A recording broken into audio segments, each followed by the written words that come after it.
Nagpapatuloy ang search and rescue operation sa landslide sa Baguio kung saan 3 ang naitalang nasawi. May unang balita live si Marisol Abdurrahman. Marisol?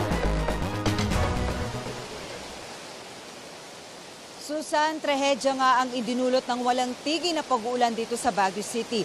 3 ang kumpirmadong patay nang matabunan nga ng gumuhong lupa ang ilang bahay sa Gisad Road pasado alas 7 kagabi. Sa gitna ng masamang panahon na patuloy pa rin nararanasan dito sa Baguio City, tulong-tulong na nagsagawa ng rescue operation ng Baguio City Government sa Gisad Surong, Baguio City.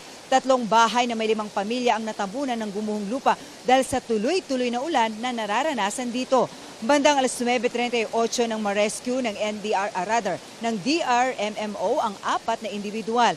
Sa FB post ni Baguio City Mayor Benjamin Magalong, ibinahagi niya ang patuloy na isinasagawang search and rescue sa mga posible pang natabunan ng guho. Sa pinakahuling ulat ng Baguio City PIO, 3 ang kumpirmadong patay, 4 naman ang nailigtas ng buhay. Hanggang sa mga oras na ito, Susan, simula na mag-umpisa sila sa kanilang operasyon, ay tuloy-tuloy pa rin ang kanilang isinasagawang search and rescue operation para sa mga nawawala pa na ayon dito sa Baguio City Government ay hindi bababa sa 5. Pinag-iisipan na rin ang posibleng paggamit ng mga heavy equipment sa kanilang isinasagawang operasyon. Bukod dun, Susan, sa mga pinaghahanap pa rin, inilikas na rin ang ilang residente sa area na may risk na rin dito nga sa nangyaring landslide. Susan. Maraming salamat, Marisol Abdurrahman.